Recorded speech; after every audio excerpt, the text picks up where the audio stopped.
2027 में माननीय अखिलेश यादव जी मुख्यमंत्री बनेंगे। ग्राम के युवाओं की ये भी समस्या है कि उनकी जॉब नहीं लग रही है, नौकरी नहीं मिल रही, बेरोजगारी है जी तो उनको आप कैसे सही करेंगे?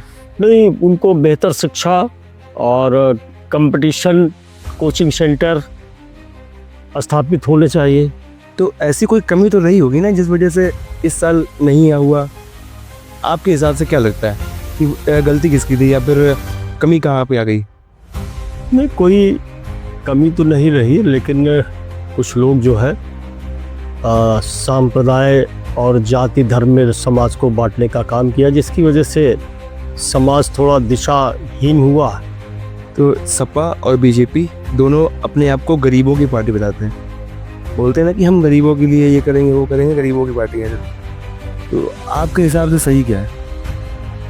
भाई मेरे हिसाब से तो भारतीय जनता पार्टी गरीबों की पार्टी नहीं है। इनका भाई उनका गरीबों से क्या लेना देना। अखिलेश यादव जी आगे आएंगे तो हमें इन सब चीज़ों का फायदा होगा। एक्चुअली अखिलेश यादव जी आएंगे, सबसे पहले तो समाज में जो भाईचारा इन लोगों ने ख़त्म किया है। सबसे पहले तो भाईचारा जोड़ने की ज़रूरत है। अखिलेश यादव जी मुस्लिम को ज़्यादा बढ़ावा देते हैं वैसे। ये तो भारतीय जनता पार्टी के लोग उन पे आरोप लगाते हैं। नमस्कार दोस्तों, एक बार फिर से स्वागत है आपका हमारे न्यू पॉडकास्ट में। आज हमारे साथ जो शख्स है वो शख्स नहीं, वो राजनीति और जनता दोनों से जुड़े हुए हैं। और जब समाजवादी पार्टी ने इन्हें उम्मीदवार बनाया तो बहुत से सवाल उठे, और कुछ अच्छे सवाल थे, कुछ खराब सवाल थे। तो सच तो कैमरे के सामने ही आता है। बहुत बहुत स्वागत है आपका परपंच विद अभिषेक में। नमस्कार। नमस्कार नमस्कार। बहुत बहुत स्वागत है आपका। धन्यवाद। कैसे हैं आप? बस ठीक है, बहुत अच्छा। तो ये राजनीति में मतलब कब से शुरुआत हुई आपकी और कैसे? राजनीति में एक्चुअली में हमारे परिवार में हमारे चाचा स्वर्गीय रामशंकर पाल बांगरमऊ से 2 बार विधायक रहे और मायावती जी की सरकार में कैबिनेट मिनिस्टर रहे। तो राजनीति परिवार में होती रही है और समाज के कमजोर तबके के लोगों की सेवा करना ये शौक सा बन गया है राजनीति में, इसी वजह से। तो परिवार में किसी ने कहा कि आप भी करो और या इस पद तक पहुंचो? नहीं, कभी कोई कहता तो नहीं है, लेकिन जिसको परिवार में हर किसी को तो राजनीति के शौक नहीं होते या सेवा करने का शौक नहीं होता है, लेकिन परिवार में कोई ना कोई तो निकलता है जो राजनीति करता है। तो आप पाल समुदाय से हैं, जी तो आपके उसमें कोई नई योजना है या आप कुछ सोच रहे हैं ऐसा कुछ? नहीं, अब पहले तो अभी चुनाव होना है। सबसे पहले तो हमारे नेता आदरणीय अखिलेश यादव जी को उत्तर प्रदेश का मुख्यमंत्री बनाना है और उनको मुख्यमंत्री बनाने के लिए ही हम लोग दिन रात मेहनत कर रहे हैं कि अब की अखिलेश जी को हर हाल में 2027 में यूपी का सीएम बनाना है। क्योंकि आपने समुदाय से, हमारी समाज से प्रश्न किया है, तो समाज हमारा बहुत गरीब और सीधा था सादा समाज है, जो बहुत ही पिछड़ा है और गांव में ज़्यादा रहता है। समाज का मनोबल उठे, इसके लिए भी हम लोग प्रयास करते रहे हैं, आगे भी करते रहेंगे। तो पिछड़ा, जैसे आपने बताया पिछड़ा है, तो पिछड़ा क्यों है इतना? या उनको योजनाओं का पता नहीं चल रहा है या वो पता करना नहीं चाह रहे हैं बीजेपी की सरकार में?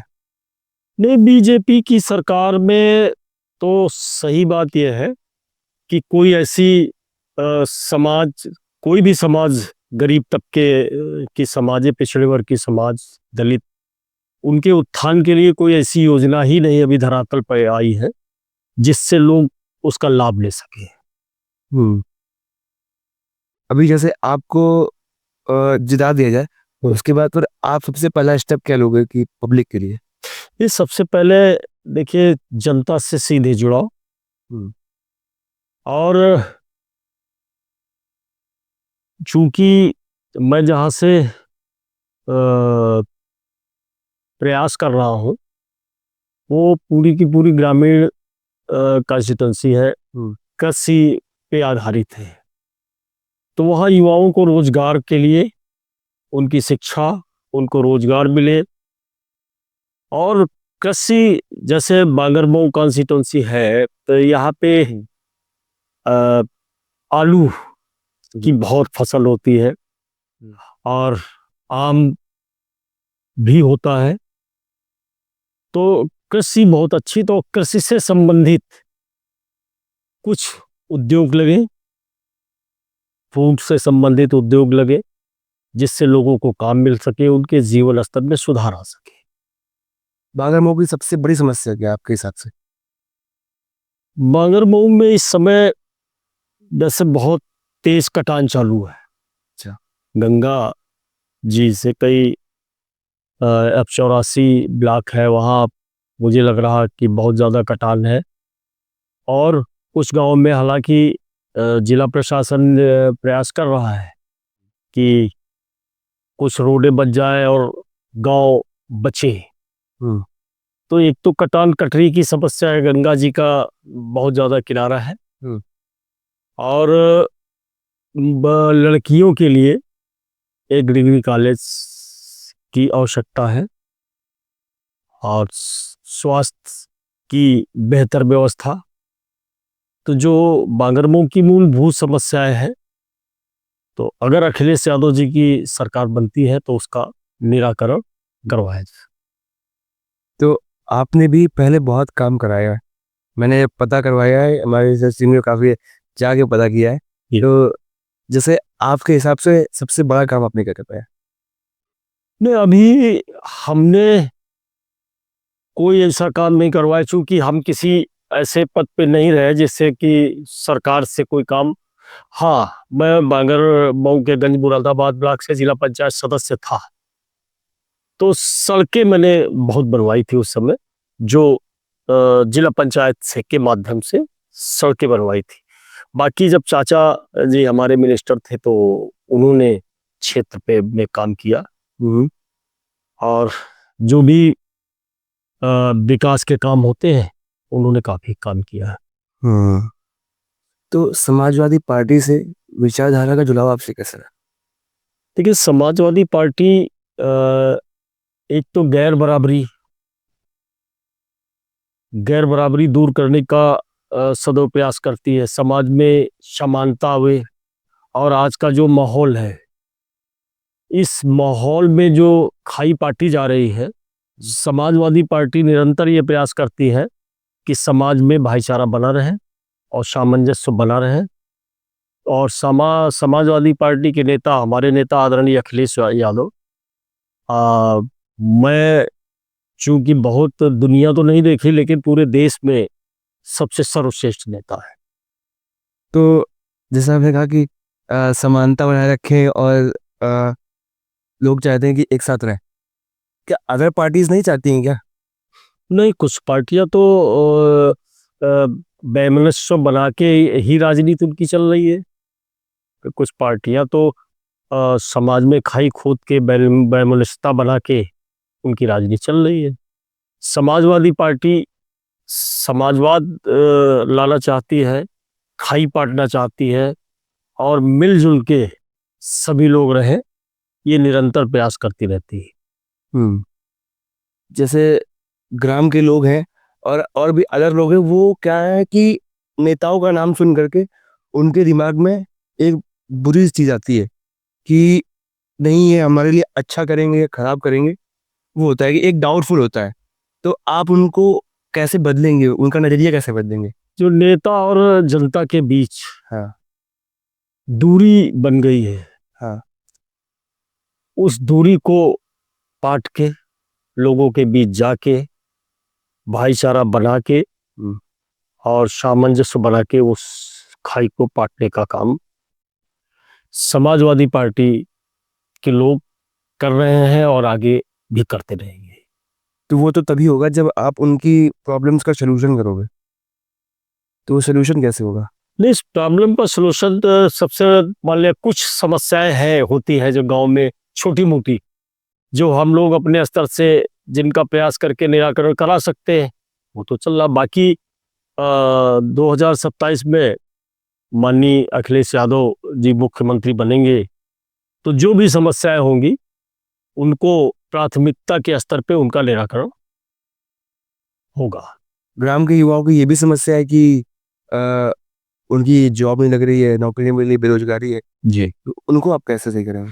नहीं, उनको बेहतर शिक्षा और कंपटीशन कोचिंग सेंटर स्थापित होने चाहिए क्षेत्र में, और कुछ उद्योग जैसे फूड प्रोसेसिंग यूनिट एक लगे, क्योंकि आम की पट्टी है।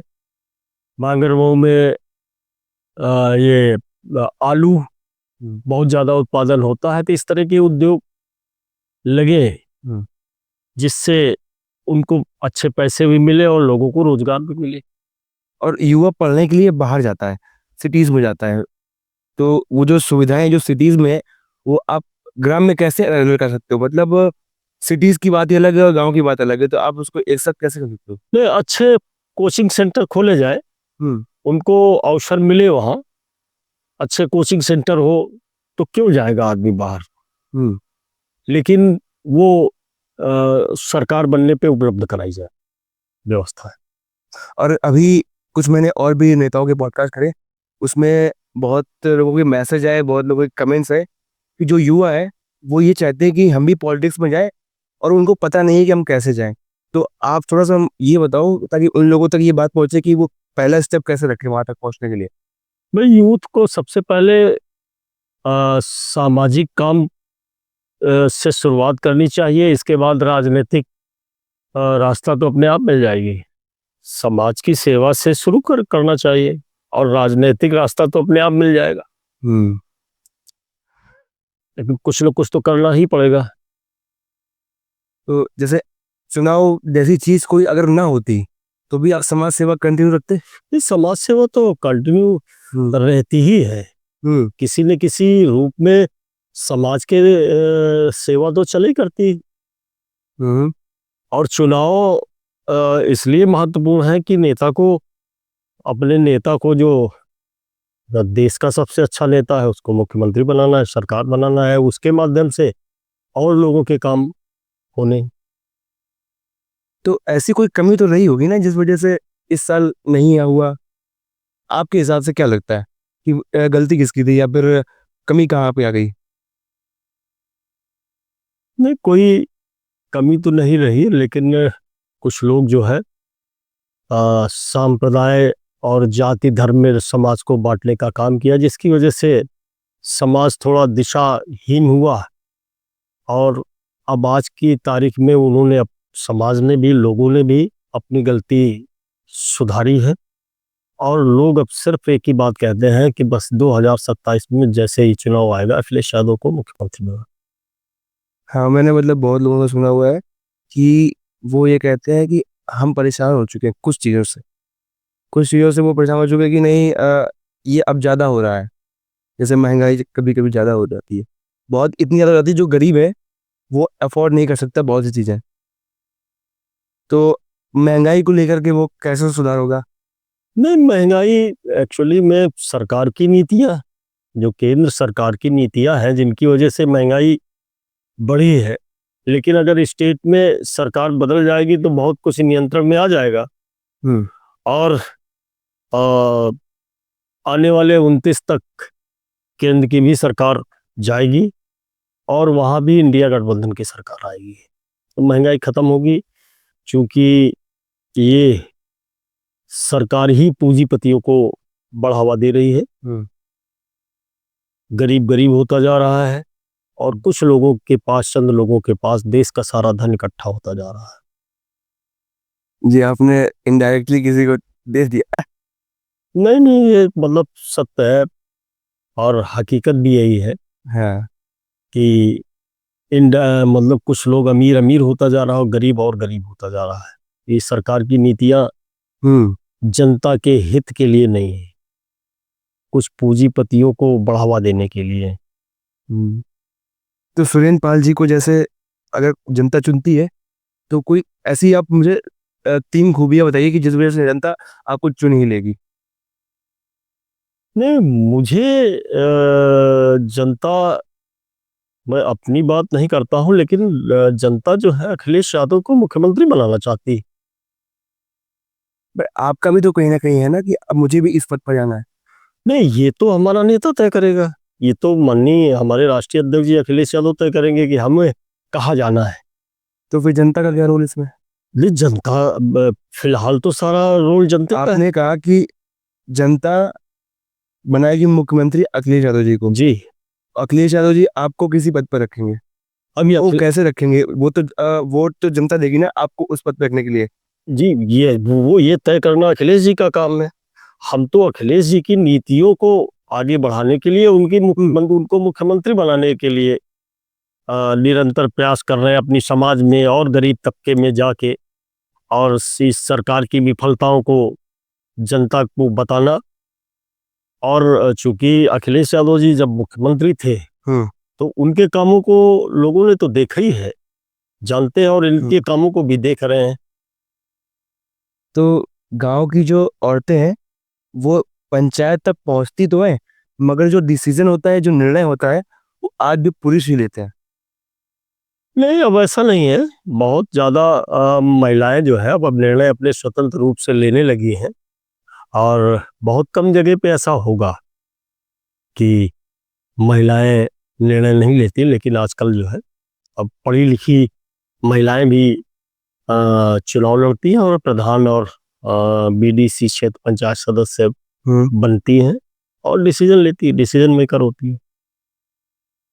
तो सपा और बीजेपी दोनों अपने आप को गरीबों की पार्टी बताते हैं, बोलते हैं ना कि हम गरीबों के लिए ये करेंगे वो करेंगे, गरीबों की पार्टी है।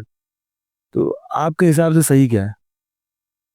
भाई, मेरे हिसाब से तो भारतीय जनता पार्टी गरीबों की पार्टी नहीं है। इनका, भाई, उनका गरीबों से क्या लेना देना? उनका गरीबों से क्या लेना देना? भाई, वो तो चंद पूंजीपतियों को बढ़ा रहे हैं। और गरीबों की तो पार्टी सही मायने में समाजवादी पार्टी है, उसके नेता अखिलेश यादव। कैसे मतलब या वो ग्राउंड लेवल पे आगे काम नहीं करते हैं, या फिर जो अखिलेश यादव जी हैं लोगों से मिलते हैं, गरीब गरीब लोगों से मिलते हैं, उनकी सुनते हैं, और वो ग्राउंड लेवल पे आके लोगों से मिलते नहीं है, या वहीं से कोई ऑर्डर निकाल दिया और लोगों से बोल दिया कि वहीं से वो फॉलो करो, इस वजह से आप बोल रहे हैं? नहीं नहीं, अखिलेश जी सबसे ज्यादा आम लोगों से मिलने वाले नेता है देश में। इनसे अखिलेश जी से ज्यादा कोई नहीं मिलता है। कहीं सड़क पे खड़े हो जाते हैं, जहां से निकलते वहीं लोगों से, जहां लोगों ने हाथ दिया वहीं गाड़ी रोक के लोगों से बात करते हैं, लोगों की समस्याएं जानते हैं। और पार्टी कार्यालय में भी दिन भर लोगों से मिला ही तो करते हैं। दूसरे दलों में तो नहीं है कि या भारतीय जनता पार्टी के नेताओं से लोग सीधे मिल लें। लेकिन अखिलेश यादव जी तो क्षेत्र जनता के बीच ही रहते हैं। तो आपके अनुसार सपा को चुनावों में किस मुद्दे पर सबसे ज्यादा ध्यान देना चाहिए? ये सपा ध्यान दे रही है। सपा ध्यान दे रही है, चाहे जो सामाजिक दिक्कतें हैं उस पर भी सपा ध्यान दे रही है। और सपा जो ये लोग कर रहे हैं, समाज पे जो गरीबों की जो सुनवाई नहीं होती है, तो सपा लगातार उनकी आवाज उठाती रहती है। हर गरीब की आवाज सब समाजवादी पार्टी उठाती है, और उसको न्याय भी मिलता है। जैसे आगे फ्यूचर में कभी आपका बेटा या भाई कभी आपसे पूछे कि असली राजनीति क्या होती है, तो आप उसको किस तरह से बताओगे कि राजनीति क्या है? ये असली राजनीति, देखिए, राजनीति तो सेवा करने का एक माध्यम है। राजनीति सेवा करने का ही एक माध्यम है। अंदर की बात मुझे थोड़ा बताइए। नहीं नहीं, अंदर की ही मैं बात बता रहा हूँ, या मैं अपनी बात बता रहा हूँ। है भाई, लोग क्या करते हो, लोगों की सोच क्या है अब उसको तो मैं नहीं बता सकता हूँ, लेकिन मैं अपनी बातें बता रहा हूँ। राजनीति सेवा करने का माध्यम है, जिसके द्वारा तमाम लोगों की समस्याओं का समाधान किया जा सकता है, तमाम लोगों के काम किए जा सकते हैं। जैसे जिस कुर्सी के लिए सभी लोग लड़ रहे हैं, अगर वो कुर्सी बिना चुनाव लड़े मिल जाए तो लोग तो पागल हो जाएंगे। नहीं, बिना चुनाव लड़े कैसे मिल जाएगी? अगर मिल जाए, मैं एक केस रख रहा हूँ, मैं ये नहीं कह रहा हूँ कि मिल ही जाएगी, वो तो नहीं मिलेगी, वो तो सबको पता है। मैं अगर एक केस रख रहा हूँ, अगर आप जिस कुर्सी के लिए लड़ रहे हैं तो वो बिना चुनाव लड़े चुनाव लड़े। और जब राजतंत्र था देश में, संविधान लागू होने के पहले जब देश में राजतंत्र था, तब इस तरह की राजा का बेटा राजा बनता था। लेकिन अब लोकतंत्र है, अब तो जनता मालिक है। हाँ। तो बिना लड़े, बिना जनता के बीच जाए तो संभव ही नहीं। जैसे लोगों से मिलते हैं तो फिर आप कैसे कर सकते हो कि वो जो मुख्यमंत्री हैं या प्रधानमंत्री हैं वो नहीं मिल रहे, ठीक है, और भी जो नेता हैं वो तो सबसे मिल रहे हैं और पार्टीज को बढ़ावा दे रहे हैं, वो दिखा रहे हैं कि नहीं हम काम करते हैं, या उनकी पब्लिक की जो भी प्रॉब्लम्स होती हैं उनमें वो आगे बढ़ के खड़े होते हैं। नहीं, अगर देखिए ये जो एमपी एमएलए है, ये सही तो बात ये होगी कि ये बिना जनता के पास जाए। ये जो भारतीय जनता पार्टी की विभाजनकारी नीतियां हैं, उनके आधार पे चुन लिए गए। जनता गुमराह हुई, धर्म के आधार पे, जात के आधार पे, और ये दौर एक आया जो चल रहा है। लेकिन अब जनता सब जान गई है कि इनके जो चुने हुए जनप्रतिनिधि हैं वो क्या कर रहे हैं। ये भी जनता सब जान गई है। कोई जमीन पे डेवलपमेंट का काम नहीं है, कोई विकास का काम नहीं है, किसी तरह का कोई पॉजिटिव काम नहीं है। ये आप कैसे कर सकते हो? काम तो दिखता है कभी कभी, तो मुझे तो दिखता है कि हर रोड बन रही है या लोगों को। नहीं, ऐसा है, रोड बन रही हैं, ये सही है, नेशनल हाईवे की रोडें बन रही हैं। लेकिन आप यहाँ से अगर आपको जो है गुरुग्राम जाना है तो 1,000 रुपये एक गाड़ी का टोल टैक्स पड़ता है यहाँ से गुरुग्राम जाने के लिए। तो पैसा आ रहा है, जनता का पैसा आ रहा है, तो वो दिखाई पड़ रहा है। लेकिन इसके पहले नेशनल हाईवे नहीं थे, तब भी तो रोडें थी, रोडें तो तब भी थी, तब दिखती थी कि रोडें बन रही हैं। आज कोई नेशनल हाईवे के अलावा, एक्सप्रेसवे के अलावा कहाँ काम हो रहा है, कौन काम हो रहा है, कौन रोडें बन रही हैं? तो ये गलती सरकार के ऊपर से है या फिर जो और उनके अंडर में है जिनको टेंडर पास किया जाता है ये काम करवाओ, या उनकी गलती है? नहीं नहीं, ये ऊपर से ही सब गलतियां हैं, सब ऊपर की नीतियां ठीक नहीं है। अगर उन्होंने बोला होगा कि नहीं यहाँ काम करवाओ और बीच का ही पैसा खा गया या फिर बीच का ही काम नहीं करवाया, तो फिर उसके लिए आप कैसे कर सकते हो कि ऊपर से गलती है? नहीं, तो ये व्यवस्था करना सरकार का काम होता ना, ये व्यवस्था करना, पारदर्शी व्यवस्था बनाना सरकार का काम होता है। हाँ, पारदर्शी व्यवस्था, ये बात देखी आपने। तो अब व्यवस्था उनको बनाना चाहिए, नहीं बन रही व्यवस्था। और नेशनल हाईवे के अलावा और भी बहुत काम होते हैं, तो कहीं काम दिखते हैं आपको नेशनल हाईवे के अलावा? आपको कौन से काम दिख रहे हैं? मुझे तो नहीं दिखते हैं। ये तो जनता होता है ये। अब मैं तो बांगरमऊ के एक गांव में रहता हूँ, जाता हूँ और जिले भर में जाता हूँ, हमको कोई काम नहीं दिख रहा है। ये जरूर है, नेशनल हाईवे जो ये गंगा एक्सप्रेसवे बन रहा है तो दिखाई पड़ता है कि बन रहा है। मतलब कहने का मतलब आपके जो गांव कस्बों के अंदर जो काम नहीं हो रहा है उसमें गलतियां हो रही हैं। हाँ, कहीं कोई विकास के काम नहीं हो रहे हैं, विकास बिल्कुल ठप पड़ा है। और राशन को लेकर के क्या कहेंगे आप? राशन, अब पूरी पब्लिक जो है चिल्ला रही है कि उनको पूरा राशन नहीं दिया जा रहा है, और ये व्यवस्था सरकार की है। मगर वो तो बोलते हैं कि खुला बोलते हैं ये बात कि सब पूरा मिल रहा है और ज्यादा बढ़ के मिल रहा है। नहीं दिए। एक दो दिन जरा आप जाइए किसी गांव, आप पूछिए कि एक यूनिट पे कितना मिल रहा है, एक यूनिट पे कितना मिल रहा है, तो आपको जनता सीधे बता देगी। लेकिन कोई शिकायत नहीं करती, कोई कार्रवाई भी तो नहीं होती। कार्रवाई कैसे होगी? मतलब प्रशासन ही इतना ढीला रहता है, मैंने बहुत जगह देखा भी है, हमारी टीम ने भी देखा हुआ है। तो नहीं, लोग शिकायत भी करते हैं, लेकिन सब सिस्टम ढीला है, दिक्कतें होती हैं जनता को। आप किस पूरा काम करेंगे एक बार बता दीजिए, ताकि लोगों का और मोरल बढ़ जाएगा कि अखिलेश यादव जी आगे आएंगे तो हमें इन सब चीज़ों का फायदा होगा। एक्चुअली अखिलेश यादव जी आएंगे, सबसे पहले तो समाज में जो भाईचारा इन लोगों ने खत्म किया है, सबसे पहले तो भाईचारा जोड़ने की जरूरत है। और ये सरकार जो है गरीबों पे, वंचित समाज पे, पिछड़ों पे लगातार अन्याय अत्याचार तो कर ही रही है। तो सबसे पहले लोगों को इस चीज की राहत होनी चाहिए कि समाज में जो हमारा भाईचारा टूटा हुआ है ये फिर से जुड़े। जो जातियों में विभाजन पैदा किया जा रहा है, इसको दूर करने की जरूरत।